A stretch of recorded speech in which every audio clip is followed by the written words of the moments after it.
जिवलग सेवाभावी संस्थेच्या ह्या कार्यक्रमात मला आमंत्रित केल्याबद्दल सर्वप्रथम मी रविदादाचे आभार मानतो. या संस्थेमध्ये अनेक जिव्हाळ्याची वडीलधारी माणसं आहेत. त्यांच्याशी संवाद साधायची ही संधी मला मिळते. त्यातही आजच्या जागतिक अल्झायमर्स दिनानिमित्त ही समाधानाची बाब आहे. कारण वाढत्या वयोमानाप्रमाणे जगभरात एक सायलेंट एपिडेमिक आहे आणि ते डिमेन्शियाचं. आणि त्याबद्दल पुरेशी चर्चा केली जात नाही. किंबहुना असं म्हणता येईल की हा विषय टाळला जातो. जसं एक काळ होता की कॅन्सर शब्द उच्चारायला सुद्धा लोकांना भीती वाटायची, तसं आता काहीसं डिमेन्शियाच्या बाबतीत झालं आहे. डिमेन्शिया ही एक अम्ब्रेला टर्म आहे. अनेक प्रकारचे डिमेन्शिया असतात. त्यातला सर्वात जास्त प्रमाणात आढळून येणारा जो डिमेन्शिया आहे तो म्हणजे अल्झायमर्स. ह्या आजाराचे रुग्ण इतक्या मोठ्या प्रमाणात पाहायला मिळत आहेत. भारतात आज जवळपास 50 लाख डिमेन्शियाचे पेशंट्स आहेत. पण वाढत्या वयोमानानुसार याचं प्रमाण वाढत असलं तरी वय वाढल्यावर हा आजार होईलच असं नाही. म्हणून सुरुवातीलाच मी एक पॉझिटिव्ह गोष्ट सांगणार आहे, ती अशी की काही देशांमध्ये चांगल्या आरोग्यसेवा आणि त्याहूनही महत्त्वाचं म्हणजे चांगली जीवनशैली, आरोग्यदायी जीवनशैली, यामुळे डिमेन्शियाचं प्रमाण कमी होताना दिसतं आहे. ही खूप आशादायी गोष्ट आहे. कारण अगदी काही वर्षांपूर्वीपर्यंत असं वाटायचं की दीर्घायुष्य हे एक प्रकारे शाप आहे. कारण जसजसं वय वाढतं तसतसं डिमेन्शियाची शक्यता वाढत जाते. पण आता आपल्या लक्षात आलं आहे की काही रिस्क फॅक्टर्स आहेत, काही गोष्टी ज्या डिमेन्शियाची शक्यता वाढवतात, त्यांची जर काळजी घेतली तर डिमेन्शियाचं प्रमाण कमी कमी होत जातं. आणि म्हणून आपण हे जे रिस्क फॅक्टर्स आहेत डिमेन्शियाचे, हे आज जरा विस्ताराने समजून घेऊयात. पण त्या रिस्क फॅक्टर्सची चर्चा करण्याच्या आधी 2 बाबी मला सांगायच्या आहेत.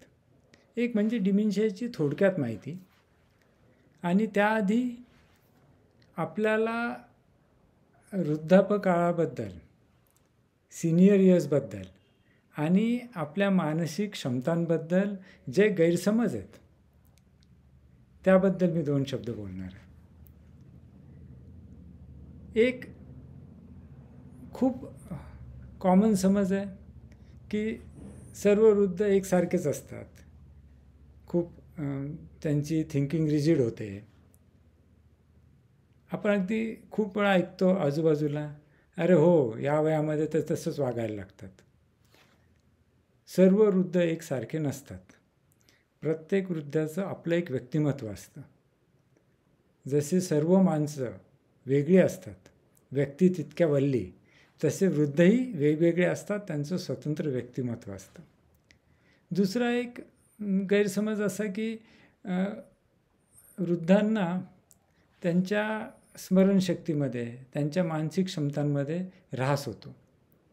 एक प्रोसेसिंग कपॅसिटी थोडी प्रोसेसिंग स्पीड कपॅसिटीपेक्षा थोडा कमी होतो, ते खरं आहे. पण अन्य बौद्धिक क्षमतांमध्ये ऱ्हास होत नाही. तेव्हा वृद्धांना काही नवीन शिकता येत नाही असं म्हणणं चुकीचं आहे. आणि आपल्या आजूबाजूला उदाहरणं पण आहेत. आता हा जो प्रोसेसिंग स्पीड असते त्याच्यातलं जी थोडा स्पीड कमी होतो, त्याला कॉम्पेन्सेट करणाऱ्या अनेक गोष्टी वृद्धांकडे असतात, सिनियर्सकडे असतात.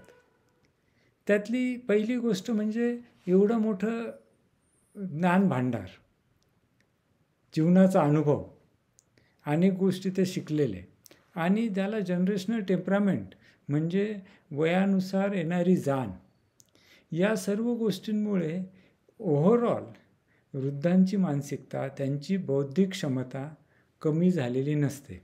त्यामुळे तुम्हाला असं लक्षात येईल की अनेक प्रोफेशन्समध्ये, जसं medical profession, legal profession, chartered accountants, अनेक प्रोफेशन्समध्ये 70तली 80तली माणसंसुद्धा अगदी प्रभावी काम करत असतात. आणि सर्वात मोठं राजकारणात अनेकदा आपण बघतो की सिनियर माणसं असतात खूप. तेव्हा हा एक गैरसमज आहे की उतार वयामध्ये मानसिक क्षमता कमी होतात, बौद्धिक क्षमता कमी होतात, स्मरण कमी होतं, हे नॉर्मल नाही आहे. हे लक्षात ठेवलं पाहिजे. अजून एक मोठा गैरसमज असा आहे की उतार वयामध्ये वृद्धांना एकाकी वाटतं, ते उदास असतात. चुकीचं आहे. साधारणतः समाजामध्ये जे तरुण आणि वृद्ध असतात त्याच्यात वृद्धांमध्ये डिप्रेशनचं प्रमाण कमी असतं.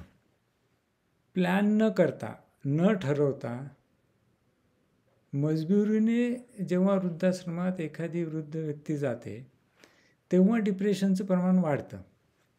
पण समाजामध्ये जे राहणारे तरुण आणि सिनियर्स आहेत त्यामध्ये जर आपण पाहिलं तर सिनियर्समध्ये डिप्रेशनचं प्रमाण कमी असतं. एक गैरसमज असा की त्यांना आपल्या सिनियर इयर्समध्ये जे शरीरात बदल होतात त्याचा खूप त्रास होतो. हेही चुकीचं आहे. सिनियर्स त्यांच्यातल्या होणाऱ्या बदलांना जनरली समाधानाने स्वीकार करत असतात.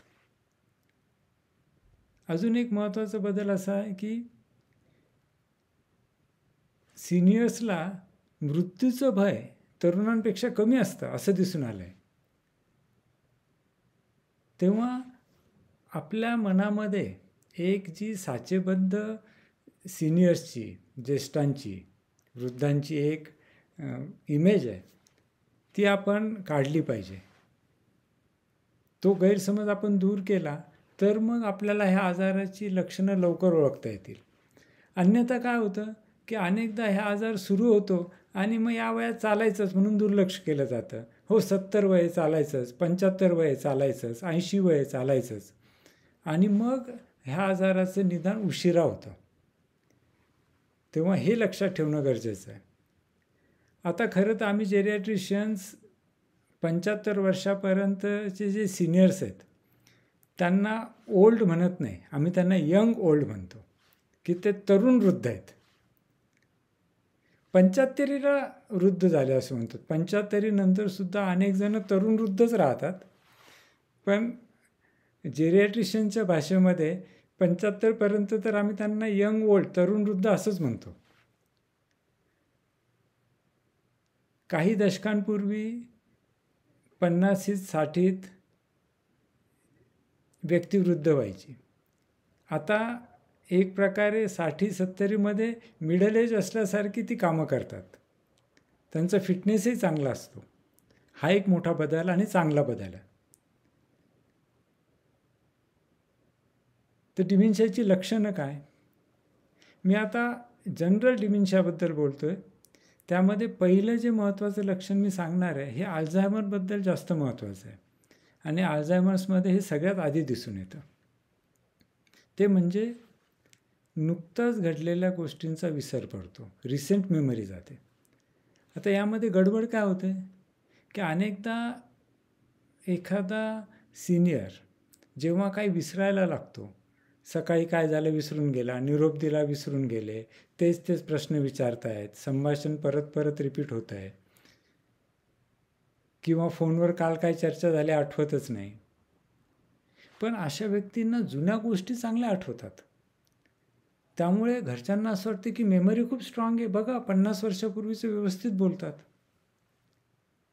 तेव्हा सगळ्यात महत्त्वाची गोष्ट ही लक्षात ठेवायला हवी की अल्झायमर्समध्ये रिसेंट मेमरी नुकताच घडलेल्या घटना विसरायचं प्रमाण जास्त असतं. ज्या जुन्या आठवणी आहेत त्या टिकून राहतात. सर्वात आधी नुकत्याच घडलेल्या घटनांचं विस्मरण होतं.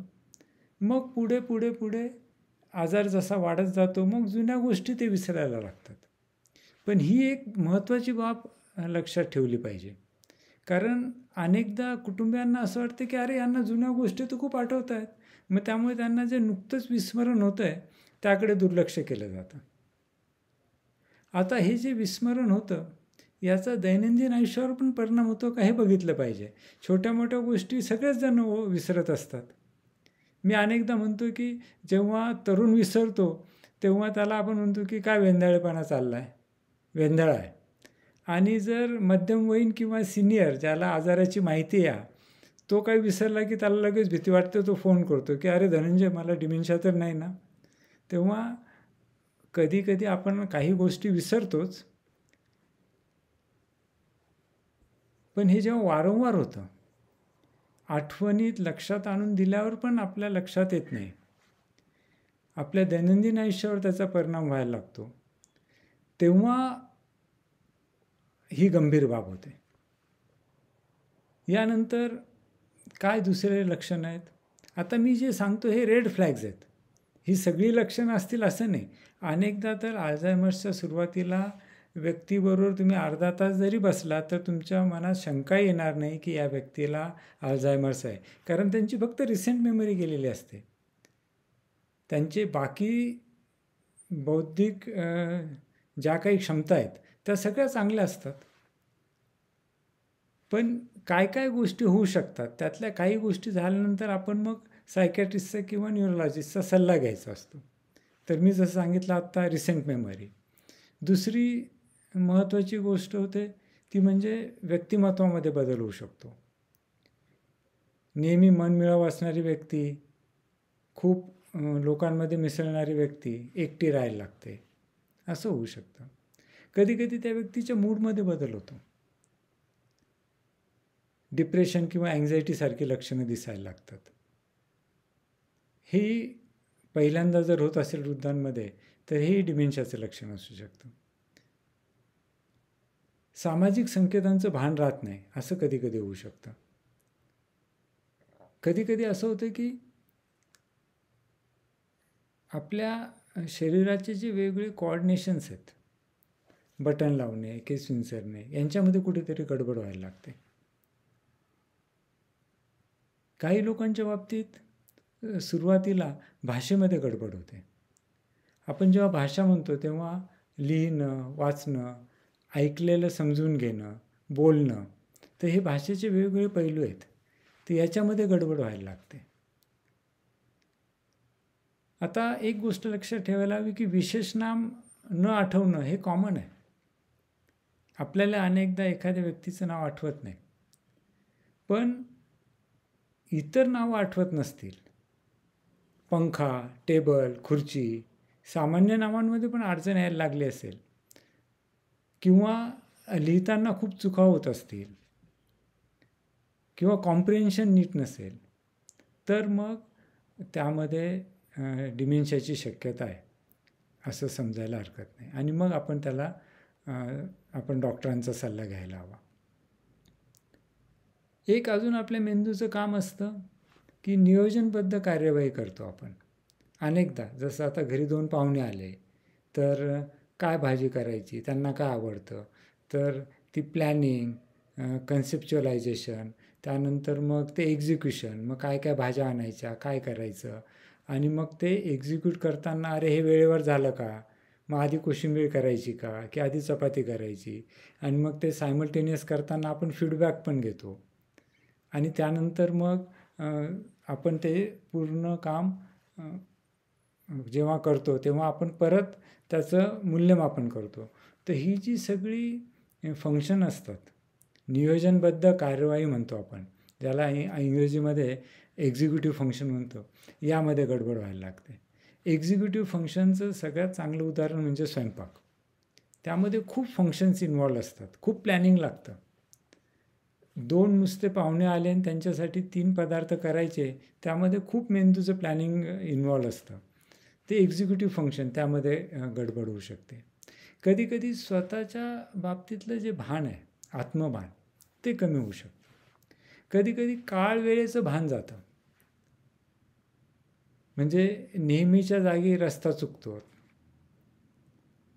म्हणजे याच भागात राहत आहेत तरी रस्ता चुकले आणि दुसरीकडे गेले.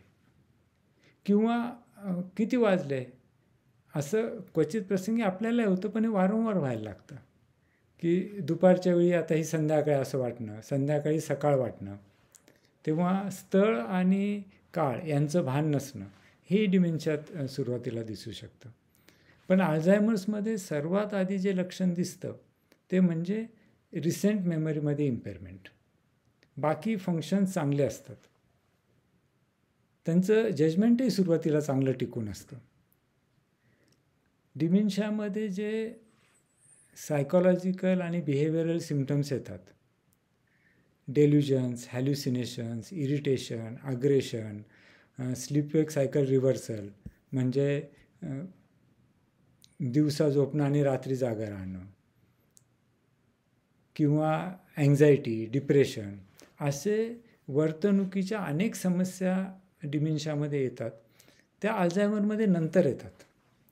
त्यामुळे सुरुवातीला अल्झायमर अर्ली स्टेजमध्ये डायग्नोज न होण्याचं ते एक महत्त्वाचं कारण आहे की ती व्यक्ती तिचं कामं करत असते. थोडंफार विसरभोळी झाले असं लोकांना वाटतं आहे, पण बाकी त्यांच्या क्षमता ठीक असतात. त्यामुळे ही जी महत्त्वाची विंडो असते, ज्या विंडोमध्ये आपण त्या व्यक्तीला जास्त मदत करू शकतो आणि आजाराला ब्रेक देऊ शकतो, ती विंडो आपण गमावून बसतो. एक महत्त्वाची गोष्ट, अल्झायमर्स हा मेंदूचा आजार आहे. सगळेच डिमेन्शियाज हे मेंदूचा आजार आहे, मनाचे आजार नाही आहेत. तसं पाहिलं तर सगळेच सायकॅट्रिक इलनेसेस, ज्याला आपण मेंटल डिसऑर्डर्स म्हणतो, ह्या मूळतः मनाचे आजार नाहीच आहेत, हे मेंदूचे आजार आहेत. पण डिमेन्शियाच्या बाबतीत तर हे जास्त प्रमाणात खरं आहे, कारण डिमेन्शियामध्ये तर आपल्याला मेंदूमध्ये प्रत्यक्ष बदल दिसतात. अगदी साध्या सिटी स्कॅनवर पण दिसतात. डॉक्टर अल्झायमरने त्याच्या रुग्णांच्या पोस्टमॉर्टम ब्रेनचा जेव्हा अभ्यास केला, तेव्हा त्याच्या 125 वर्षापूर्वी त्याला मायक्रोस्कोपमध्ये जे चेंजेस दिसले मेंदूमध्ये, इतके ते स्थूल चेंजेस असतात. बाकी आजारांमध्ये चेंजेस तेवढे स्थूल नसतात. त्याच्यामुळे ते आत्ता उपलब्ध असलेल्या रेडिओ इमेजिंग टेक्निक्समध्ये पटकन दिसणार नाहीत कदाचित. काही वर्षांनी तेही दिसू लागतील आणि मग त्यांचे डायग्नोसिस तसे होतील. पण डिमेन्शिया हा मेंदूचा आजार आहे, हा मनाचा आजार नाही. याचा व्यक्तिमत्वाशी संबंध नाही. या आजारावर खूप संशोधन झालेलं आहे आणि त्या संशोधनातून ज्या काही गोष्टी पुढे आल्या आहेत त्या मी आता तुम्हाला सांगणार आहेत याच्या प्रिव्हेन्शनबद्दल. जसं मी सुरुवातीला सांगितलं की एकेकाळी असं वाटायचं की पूर्व मानवाचे जे आयुर्मान वाढत चाललं आहे जगभर, हा एक प्रकारे श्राप तर नाही, कारण त्याच्याबरोबर डिमेन्शियाचं प्रमाणही वाढत चाललं होतं. एकेकाळी तर 85च्या पुढे निम्म्या लोकांना डिमेन्शिया होता असं स्टॅटिस्टिक होतं. पण गेल्या काही वर्षांमध्ये दिसून आलं आहे की आरोग्यदायी सवयी असल्या, आरोग्याची काळजी घेतली तर डिमेन्शिया टाळता येतो. थोडक्यात काय, मेंदूची काळजी घेतली तर डिमेन्शिया टाळता येतो. तेव्हा आज आपण समजून घेऊयात की मेंदूची काळजी कशी घ्यायची. आता एक सामान्य गैरसमज असा आहे की मेंदूचे काम म्हणजे बुद्धिबळ खेळणं, सुडोकू करणं किंवा क्रॉसवर्ड, याला मेंदू याने बळकट होता असं मानलं जातं. आहे काही छोट्या बाबतीमध्ये एका विशिष्ट प्रकारे काहीतरी त्याला मदत होते. म्हणजे एखादी व्यक्ती आयुष्यभर क्रॉसवर्ड करत असेल तर डिमेन्शिया झाल्यावरही तिची क्रॉसवर्डची कपॅसिटी काही दिवस टिकून राहते. पण मेंदूला प्रोटेक्ट करण्यामध्ये यांचा काही मोठा रोल नाही आहे. कशाचा रोल आहे? तुम्हाला आश्चर्य वाटेल की जगभरामध्ये डिमेन्शियावर, अल्झायमर जेवढं संशोधन झालं आहे त्यामध्ये दिसून आलं आहे की सगळ्यात महत्त्वाची बाब आपल्या मेंदूचं आरोग्य राखण्यासाठी आहे शारीरिक व्यायाम. तेव्हा शारीरिक हालचाल करणं, फिजिकली ॲक्टिव्ह असणं, व्यायाम करणं हे आपल्या मेंदूची हेल्थ सांभाळण्यासाठी, मेंदूचं आरोग्य सांभाळण्यासाठी फार महत्त्वाचं आहे. किंबहुना वर्ल्ड हेल्थ ऑर्गनायझेशनने जेव्हा सगळ्या रिस्क फॅक्टरचा स्टडी केला तेव्हा हायेस्ट एव्हिडन्स त्यांनी फिजिकल एक्झरसाइजला असं सांगितलं. आणि त्यामुळेच असेल कदाचित की आपल्याकडे एक म्हण आहे की चलता हुआ आदमी और दौड़ता हुआ घोडा कभी बूढ़ा नहीं होता. म्हणजे तुम्ही जर फिजिकली ॲक्टिव्ह राहिलात तर तुमच्या मेंदूचं आरोग्य टिकून राहतं. फार महत्त्वाची गोष्ट आहे. त्यानंतर दुसरे 2 जे मोठे रिस्क फॅक्टर्स आहेत ते सगळ्याच बाबतीत रिस्क फॅक्टर्स आहेत. ब्लड प्रेशर सांभाळणं आणि डायबिटीस सांभाळणं. कधी कधी असं आहे की सुशिक्षितांमध्ये पण मी ब्लड प्रेशरचं औषध घेत नाही याबद्दल अभिमान असतो. अरे औषध घे नको की, पण तुझं ब्लड प्रेशर सांभाळ. जर वाढलं असेल तर औषध घेऊन ते नीट कर, ते कमी कर. ब्लड प्रेशर आपल्याला मोजल्याशिवाय समजत नाही. अनेकांना असं वाटतं की ब्लड प्रेशर वाढलं की मला कळतं, कारण आपण माझं ब्लड प्रेशर वाढू नको म्हणजे माझा ताणतणाव वाढू नको. मानसिक ताणतणाव आणि ब्लड प्रेशर यांना आपण समानार्थी समजतो, ते चुकीचं आहे. ब्लड प्रेशर मोजावं लागतं. तेव्हा ब्लड प्रेशर हा एक महत्त्वाचा रिस्क फॅक्टर आहे डिमेन्शियासाठी. त्यानंतरचा रिस्क फॅक्टर डायबिटीस मी सांगितलंच. भारतामध्ये डायबिटीस हा अधिक महत्त्वाचा आहे, कारण आपल्याकडे जे आहार आपण घेतो तो सोप्या भाषेत अनारोग्यदायी असतो. तेव्हा आपण आहाराच्या बाबतीत खूप काळजी घेतली पाहिजे. डायबिटीस हा एक महत्त्वाचा रिस्क फॅक्टर आहे. मध्ये सोशल मीडियावर खूप पोस्ट येत होते की कोलेस्ट्रॉल असणं किती वाढलं तरी त्याने काय प्रॉब्लेम नाही, चांगलं असतं.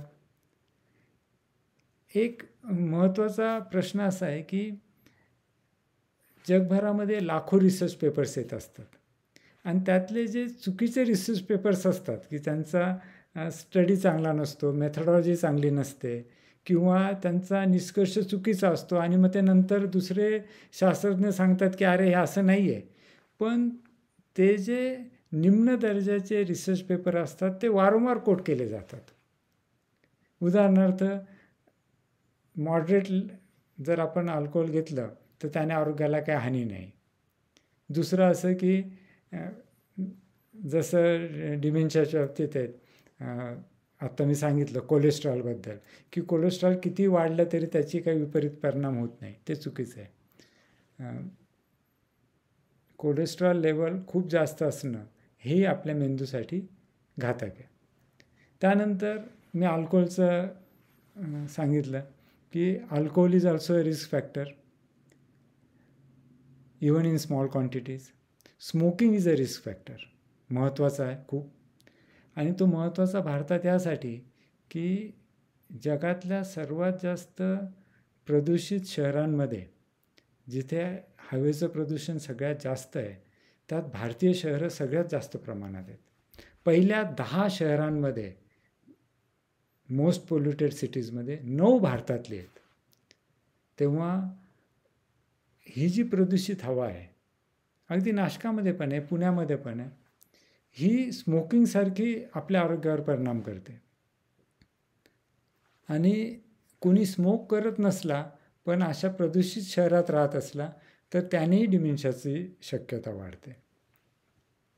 त्यानंतर जर खूप अर्ली स्टेजला हिअरिंग इम्पेअरमेंट आलं तर त्यानेही डिमेन्शियाची शक्यता वाढते. त्यानंतर एक महत्त्वाची बाब म्हणजे सोशल आयसोलेशन. जर आपण मित्रांना भेटत असलो, कुठल्या तरी सामाजिक कार्यक्रमात भाग घेत असलो, मग प्रत्यक्ष ते कुठले लग्न समारंभ वगैरेच पाहिजे असं नाही, तुमचा 4 मित्रांचा ग्रुप आहे आणि तुम्ही रोज फिरायला जात आहे किंवा कधी चहावालासाठी एकत्र जमत आहेत किंवा 4-5 महिला आहेत त्या संध्याकाळी कुठे भेटत आहेत, अगदी व्हॉट्सॲपमध्ये ग्रुप बनवून जरी एकमेकांशी बोलत आहे तरी त्याने तुमचं सोशल आयसोलेशन कमी होतं. पण ते मिनिंगफुल कॉन्व्हर्सेशन व्हायला हवं हे गरजेचं आहे. तर सोशल आयसोलेशन हा पण एक रिस्क फॅक्टर आहे. अर्थात एक लक्षात ठेवायला हवं की काही काही सिनियर्स असे असतात की त्यांना एकटं निवांत राहायला आवडतं. ते लोकांशी इतरांना भेटतात पण लिमिटेड, कारण त्यांचा तो पिंड असतो. त्यामुळे त्यांच्यासाठी तो तेवढा रिस्क फॅक्टर नाही, कारण त्यांची ती आवड आहे. दे लव्ह देअर सॉलिट्यूड. एक पुढचा जो रिस्क फॅक्टर आहे तो म्हणजे लो एज्युकेशन. कमी शिक्षण असलं की डिमेन्शियाची शक्यता वाढते. पण याचा अर्थ कोणी एम ए केलं आहे, PhD केलं आहे किंवा MD केलं आहे आणि त्यानंतर नंतर अभ्यासच केल्याने आयुष्यभर म्हणजे त्यांची रिस्क कमी असते असं नाही. कंटिन्यूड एज्युकेशन, तुम्ही आयुष्यभर काहीतरी शिकत राहताय, काहीतरी नवीन करताय, नवनवीन शिकत राहणं, कंटिन्यूड एज्युकेशन, याने डिमेन्शियापासून काही प्रमाणात प्रोटेक्शन मिळतं. आता हे जे आपण विविध रिस्क फॅक्टर पाहिले आहेत हे तसे कॉमन आहे, सगळ्यांना कळतातच. पण यातला जो फिजिकल ॲक्टिव्हिटीबद्दलचा जो रिस्क फॅक्टर आहे हा भारतीयांच्या फार पसनी पडत नाही. आणि त्यामुळे असेल, इतर आजारांची काळजी घेत नसेल त्यामुळे असेल, साधारणतः डिमेन्शियाचं onset, average age of onset of dementias is 10 years earlier in India than in the west. तेव्हा आपण आरोग्याबाबत जास्त सजग असणं गरजेचं आहे. यानंतरचा एक जो रिस्क फॅक्टर सायकॅट्रिस्ट म्हणून मला सांगावासा वाटतो तो म्हणजे रिपीटेड डिप्रेसिव्ह एपिसोड्स. आपल्याकडे डिप्रेशनचा आजार अनेकदा डायग्नोसिस होत नाही. तो आजार आहे हेच आपल्याला कळत नाही, आणि तो आजार आहे त्याची ट्रीटमेंट केली पाहिजे हेही आपल्याला कळत नाही. त्यामुळे रिकरंट डिप्रेसिव्ह डिसऑर्डर्स अनट्रीटेड राहतात, आणि तो पण एक डिमेन्शियासाठी रिस्क फॅक्टर आहे. यानंतर एक महत्त्वाची बाब जी आपल्या आरोग्यासाठी अत्यंत महत्त्वाची आहे. मी गमतीने नेहमी म्हणत असतो की आपल्याला 2 सगळ्यात महत्त्वाची औषधं आहेत, रामबाण उपाय सगळ्यात 2. एक म्हणजे एक्झरसाईज आणि दुसरी म्हणजे झोप. आणि आपण ह्या दोन्ही गोष्टी पुरेशा करत नाही. आजकाल सोशल मीडियामुळे, धकाधकीच्या जीवनामुळे आपण पुरेशी झोप घेत नाही, आणि त्यामुळे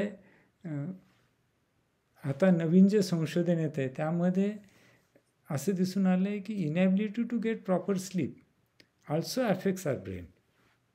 तेव्हा पुरेशी झोप, योग्य झोप, झोपेची काळजी घेणं हे पण आपल्या मेंदूच्या संरक्षणासाठी गरजेचं आहे.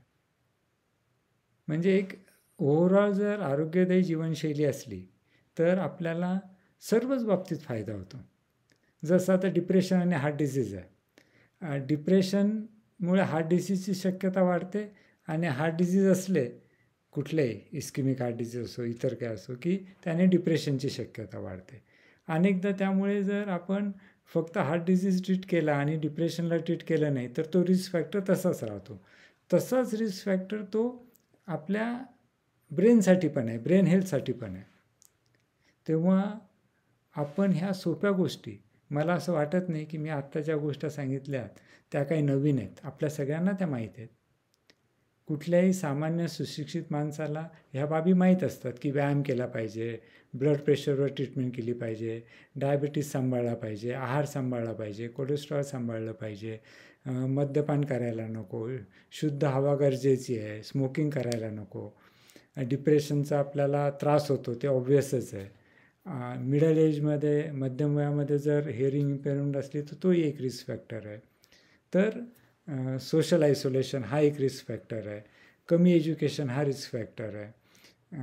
हे सगळे जे रिस्क फॅक्टर्स आहेत हे आपल्याला माहीत असतात, पण आपण जोवर मनपूर्वक ठरवून आपण त्याला प्रायोरिटी देत नाही. खूप वेळा असं दिसून येतं की अरे काय गेल्या 15 दिवसात काय व्यायाम केला का, तर नाही खूप बिझी होतो. या 15 दिवसात त्याने 4 पिक्चर पाहिले असतील, नेटफ्लिक्सवरची सिरीज संपवली असेल. मी पण बघतो नेटफ्लिक्सच्या अनेक सिरीज. पण त्याला व्यायामासाठी वेळ नव्हता किंवा तिला व्यायामासाठी वेळ नव्हता. तेव्हा शारीरिक हालचाल, घरगुती कामं करणं हे पण एक व्यायामाचा अत्यंत सोपा उपाय आहे. घरातली छोटी मोठी कामं केल्याने सुद्धा आपण ॲक्टिव्ह राहतो. आणि आपल्या मेंदूच्या आरोग्यासाठी सगळ्यात जास्त रिसर्च एव्हिडन्स जो आहे तो ह्या शारीरिक ॲक्टिव्हिटीसाठी आहे, हे लक्षात ठेवलं पाहिजे. तेव्हा ह्या आजाराबद्दल मी थोडक्यात माहिती दिली आहे. मला अशी आशा आहे की हे जे रिस्क फॅक्टर्सची आपण चर्चा केली यामुळे आत्ता जे ऐकणारे श्रोते आहेत ते जास्त फिजिकली ॲक्टिव्ह होतील. कुठल्याही प्रकारचा व्यायाम करायचा, पण व्यायाम अत्यंत गरजेचा आहे. परत एकदा, वाढत्या वयानुसार डिमेन्शियाची रिस्क वाढते, पण जर आपण आपली जीवनशैली आरोग्यदायी ठेवली, ह्या रिस्क फॅक्टर्सची काळजी घेतली, तर आपल्याला डिमेन्शिया टाळता येऊ शकतो. हा एक पॉझिटिव्ह मेसेज आज मला द्यायचा आहे.